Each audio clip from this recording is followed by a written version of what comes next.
दिनांक 17 जून 2024 को केंद्रीय गृह एवं सहकारिता मंत्री भारत सरकार माननीय अमित शाह से दिल्ली में पुलिस महानिदेशक उत्तराखंड अभिनव कुमार द्वारा शिष्टाचार भेंट की गई।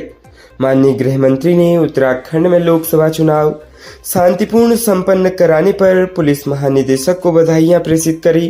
पुलिस महानिदेशक ने गृह मंत्रालय द्वारा चुनाव हेतु हर संभव सहायता उपलब्ध कराए जाने पर गृह मंत्री का आभार व्यक्त किया।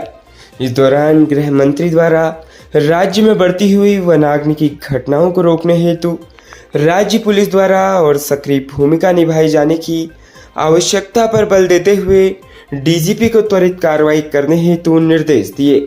उल्लेखनीय है कि वर्ष 2019 में गृह मंत्री का पद संभालने के बाद कश्मीर में धारा 370 हटाए जाने के केंद्र सरकार के महत्वपूर्ण निर्णय को क्रियान्वित करने वाली उच्च स्तरीय टीम में डीजीपी अभिनव कुमार ने आईजी बीएसएफ कश्मीर के रूप में सक्रिय योगदान दिया था। राज्य उत्तराखंड में देवरनिया थाना क्षेत्र के एक गांव से मजदूरी करने के लिए उत्तराखंड गए युवक की पत्नी लापता हो गई। पुलिस ने जब कोई कार्रवाई नहीं की तो पीड़ित ने प्रधानमंत्री और गृह मंत्री से कार्रवाई की मांग करी है। गांव निवासी उमेश गंगवार उत्तराखंड के उधम सिंह नगर के थाना ट्रांजिट कैंप में अपनी पत्नी के साथ रहकर मजदूरी करता है। युवक का कहना है कि 12 जून को जब वह मजदूरी करके वापस अपने निवास पर आया तो उसकी पत्नी शिवानी देवी घर पर नहीं थी।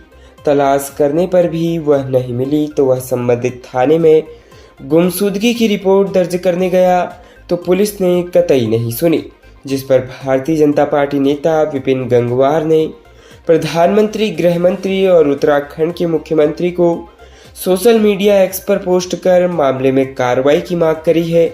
इधर पीड़ित की शिकायत पर बरेली सांसद ने संबंधित थाने के एसओ को पत्र लिखकर कार्रवाई करने को कहा है। भारतीय किसान यूनियन टिकैत गुट के राष्ट्रीय प्रवक्ता चौधरी राकेश टिकैत ने कहा कि किसानों की समस्याओं के निदान के लिए 100 दिन का एजेंडा तैयार किया जा रहा है। जरूरत पड़ने पर आंदोलन भी किया जाएगा। इसका ऐलान मंगलवार को किया जाएगा। कहा कि उत्तराखंड से पलायन हो रहा है लेकिन पहाड़ों में जमीन महंगी है। साजिश यह है कि पहाड़ की जमीन भी बाहर के लोग जाकर लेंगे। वह होटल बनाकर टूरिज्म से पैसा कमाएंगे जो बड़ी कंपनियों पर जाएगा।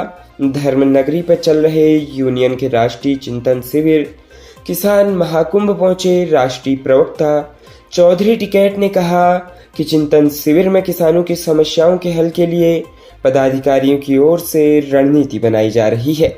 इसमें 100 दिन का एजेंडा तैयार किया जा रहा है। अगर जरूरत पड़ेगी तो देश भर में आंदोलन भी किए जाएंगे। 100 दिन के एजेंडे की घोषणा मंगलवार को चिंतन समापन के दिन की जाएगी, जिसमें मुफ्त बिजली किसानों को देने और बिजली बिलों में आ रही गड़बड़ियों और नलकूपों पर लगाए जा रहे मीटरों के खिलाफ मोर्चा खोला जाएगा। कहा कि छत्तीसगढ़ में किसानों की जमीन को किसानों से छीनकर उद्योगपतियों को दिया जा रहा है। जो किसान इसका विरोध करता है उसे नक्सली बताकर गोली से मार दिया जाता है। नया रायपुर बसाया जा रहा है लेकिन किसानों को मुआवजा नहीं दिया जा रहा है, जिससे छत्तीसगढ़ में आंदोलन किया जाएगा। कहा कि उत्तराखंड में पलायन रोकने के लिए हिमाचल प्रदेश की तर्ज पर विलेज टूरिज्म बनाया जाए, जिससे किसान अपने घर पर ही कमरे बनाकर किराए पर दे सके। पहाड़ों में चकबंदी हो, पानी का साधन हो, जंगली जानवरों से निजात मिले। इससे किसान पहाड़ों पर रुकेंगे और पलायन रुकेगा।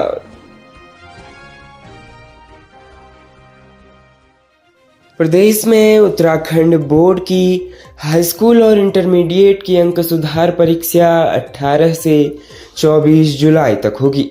परीक्षा के लिए राज्य भर में 98 केंद्र बनाए गए हैं।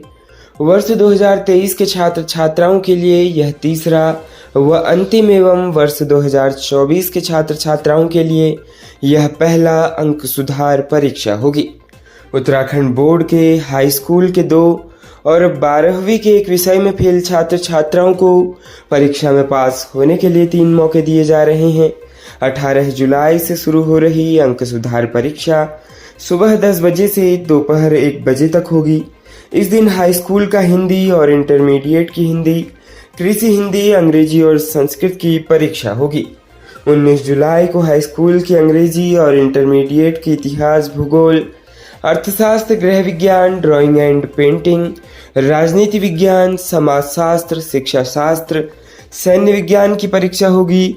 20 जुलाई को 10वीं की उर्दू और संस्कृत एवं 12वीं की गणित, भौतिक विज्ञान, रसायन विज्ञान, जीव विज्ञान, लेखाशास्त्र, व्यावसायिक अध्ययन व कंप्यूटर 23 जुलाई को होगा।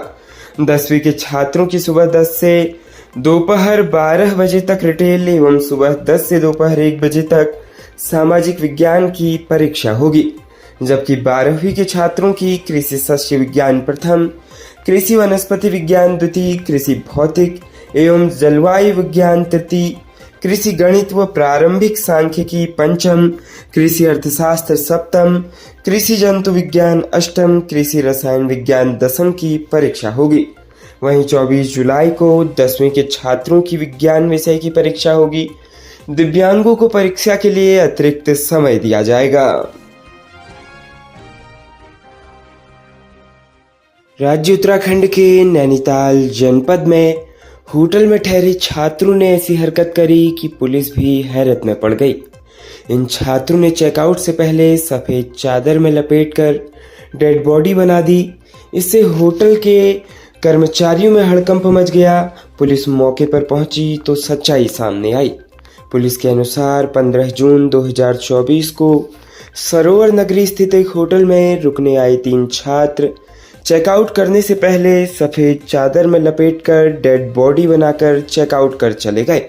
सफाई कर्मचारी जब रूम साफ करने आए तो बेड में सफेद चादर में लिपटी डेड बॉडी देख घबराकर पुलिस को सूचित किया। इस पर पुलिस टीम मौके पर पहुंची और पाया कि बेड पर सफेद चादर में सॉस लगाकर तकिए लपेटकर डेड बॉडी दिखाने का प्रयास किया गया था, जो अनुचित प्रैंक था। इसे लेकर वरिष्ठ पुलिस अधीक्षक प्रहलाद नारायण मीणा द्वारा उक्त कृत्य करने वालों का शीघ्र पता लगाकर कार्रवाई करने के निर्देश प्रभारी निरीक्षक कोतवाली मल्लीताल को दिए गए।